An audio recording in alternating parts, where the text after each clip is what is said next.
लेकिन सौमिल का जो तस्वीर है वो तो सामने आ गई है, लेकिन सौमिल के अलावा और कितनी गिरफ्तारियां अभी तक हो चुकी है इस पूरे मामले में?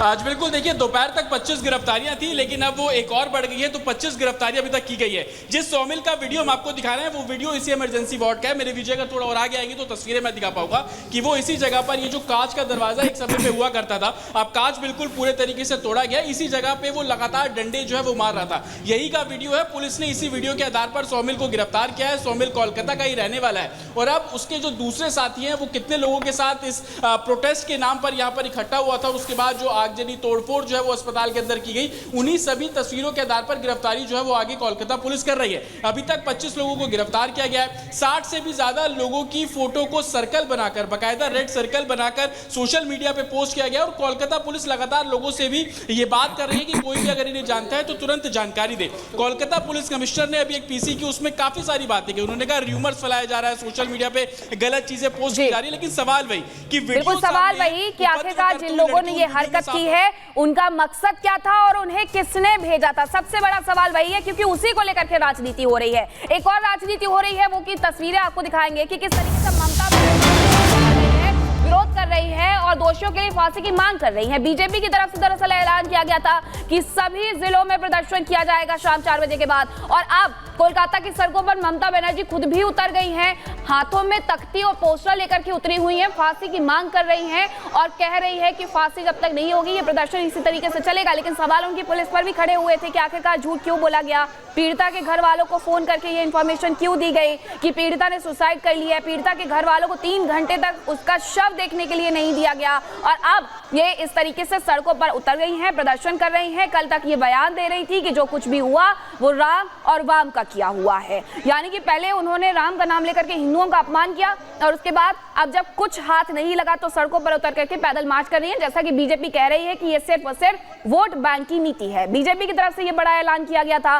कि वो भी सड़कों पर उतरेंगे, प्रदर्शन करेंगे, हर जिले में चक्का जाम होगा। लेकिन अब ममता बनर्जी भी ऐसी तस्वीर दिखाते हुए कोलकाता की सड़कों पर मार्च करते हुए निकली हैं। मांग उनकी एक ही है कि फांसी दी जाए दोषी को। हालांकि ये केस पूरे सीबीआई को ट्रांसफर करने पर उन्होंने कहा था कि सबूतों से छेड़छाड़ की गई है। जब तक ये केस पुलिस के पास था तब तक इस मामले में कोई छेड़छाड़ नहीं होती है, लेकिन अब जब केस सीबीआई को ट्रांसफर कर दिया गया है तो मामले में छेड़छाड़ होती है। जबकि सच यही है कि आरजीकर हॉस्पिटल जहां ये घटना घटी थी, जिस सेमिनार हॉल में ये घटना घटी थी, वहां तक, उस सेमिनार हॉल तक को किसी भी तरीके से सिक्योर नहीं किया जाता है, उसकी सिक्योरिटी के साथ खिलवाड़ किया जाता है। पहले वहां पर उससे 50 मीटर दूरी पर तोड़फोड़ की जाती है और कहा जाता है कि अचानक से याद आता है कि विमेन के लिए वहां पर कोई रेस्ट रूम नहीं है, घटना के तुरंत बाद रेस्ट रूम बनाने लगती है। और अब देखिए 2 तस्वीरें आपको दिखा रहे हैं, ममता के खिलाफ जो बीजेपी का प्रदर्शन हो रहा है उसे किस तरीके से तोड़ने का प्रयास किया जा रहा है और बंगाल पुलिस उन्हें उठा करके लेके जा रही है बीजेपी के नेताओं को। दूसरी तरफ ममता बनर्जी है जो शांतिपूर्ण तरीके से सड़कों पर निकल करके पैदल मार्च कर रही है।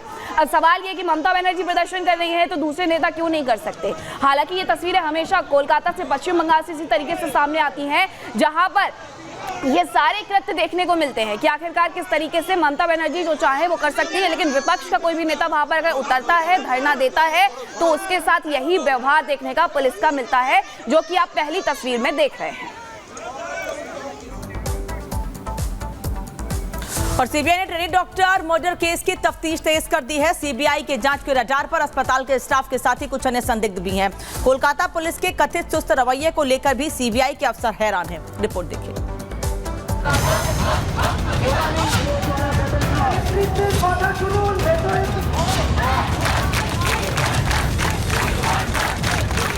कोलकाता में हुई दरिंदगी के असली गुनहगारों को पकड़ने के लिए सीबीआई के सामने पहाड़ जैसी चुनौतियां खड़ी हो गई हैं। कोलकाता पुलिस की ढुलमुल जांच, अस्पताल में तोड़फोड़, अस्पताल के स्टाफ से पूछताछ में लापरवाही, कुछ ऐसे फैक्ट हैं जिनके पीछे छिपे सच को निकालने में सीबीआई टीम को कड़ी मशक्कत करनी पड़ रही है। कोलकाता के आरजीकर मेडिकल कॉलेज में ट्रेनी छात्रा से बलात्कार और उसके बाद हत्या मामले को 1 हफ्ता बीत गया, लेकिन पहले इस पूरे मामले की जांच कोलकाता पुलिस कर रही थी, अब सीबीआई इस पूरे मामले को इन्वेस्टिगेट कर रही है। लेकिन सवाल ये खड़े हो रहे हैं कि 1 हफ्ते बाद क्या वो साइंटिफिक एविडेंस जो कि उस सेमिनार हॉल में मौजूद है वो अभी भी सिक्योर किए गए हैं। सूत्रों के मुताबिक दावा किया जा रहा है कि घटना के 1 हफ्ते बीत जाने के बाद इसकी कड़ियों को जोड़ने में काफी मशक्कत करनी पड़ रही है। सीबीआई के सामने कुछ ऐसे सवाल हैं जिनका जवाब ढूंढना इस केस के लिए बेहद अहम है। जैसे क्लास खत्म होने के बाद भी कैसे खुला सेमिनार रूम, सेमिनार रूम को किसने खोला और किसने बंद किया, शव को घटनास्थल पर किसने देखा और क्या किया, पीड़िता के साथी डॉक्टरों स्टाफ का रिएक्शन क्या था, खबर मिलने पर अस्पताल के बड़े अफसरों ने क्या किया, पीड़िता के साथ डिनर करने वाले साथी डॉक्टर कहां थे, परिवार को सुसाइड की खबर देने का प्लान किसका था, कोलकाता पुलिस ने पहली बार रिपोर्ट लिखने में लापरवाही क्यों की, पहले ही क्यों मान लिया गया कि दरिंदगी सिर्फ एक शख्स ने की है। सीबीआई के सामने सबसे बड़ी चुनौती ये भी है कि स्टाफ से सच को बाहर निकालना, क्योंकि अलग अलग थ्योरी, अलग अलग बातें इस पूरे मामले में सामने आ रही हैं। सवाल ये भी खड़ा हो रहा है कि क्या अस्पताल प्रशासन कुछ छुपाने की कोशिश कर रहा है, और यही वजह है कि सीबीआई अपने तरीके से इस पूरे मामले की जांच करती नजर आ रही है।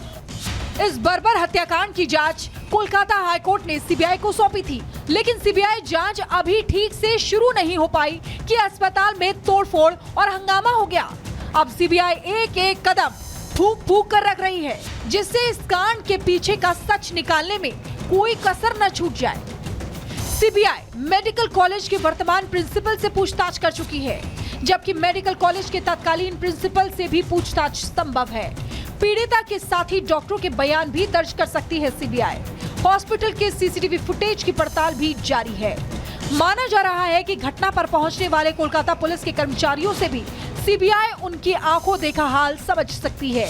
जानकारों का दावा है कि जिस तरह से पीड़िता के साथ हैवानियत की गई, वो किसी एक अकेले शख्स के बस की बात नहीं है। फिलहाल सीबीआई अफसर इस केस के हर एंगल और हर कनेक्शन को खंगालकर सच को निकालने की जद्दोजहद कर रहे हैं। Bureau report, Republic Bharat.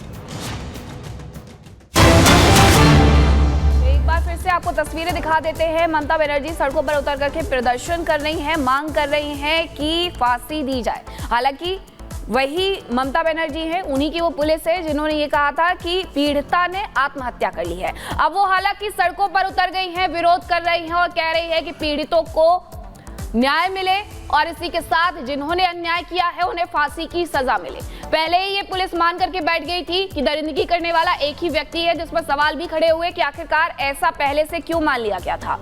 लेकिन आज जब बीजेपी उतरी हुई है, प्रदर्शन कर रही है, तो उनकी तरफ से भी इसी तरीके से प्रदर्शन किया जा रहा है। मांग की जा रही है कि जिन्होंने ये जुर्म किया है, जिसने ये जुर्म किया है, उसे फांसी की सजा दी जाए। सियासत चरम पर देखने को मिल रही है पश्चिम बंगाल में, जहां पहले 8 अगस्त को जब ये घटना घटती है तो उस वक्त झूठ बोला जाता है। परिजनों से वो कहा जाता है कि आपकी बेटी ने आत्महत्या कर ली है, उनका शव, अभया का शव तक देखने नहीं दिया जाता है। और लगातार सुर्खियों में आकर के ममता बनर्जी अलग अलग तरीके से बयान देकर के राम और वाम का नाम लेकर के चली जाती है कि जो कुछ भी हुआ अस्पताल में, जो तोड़फोड़ हुई है, उसका आरोप भी लगा जाती है कि राम और वाम की राजनीति के तहत ये सब कुछ हो रहा है।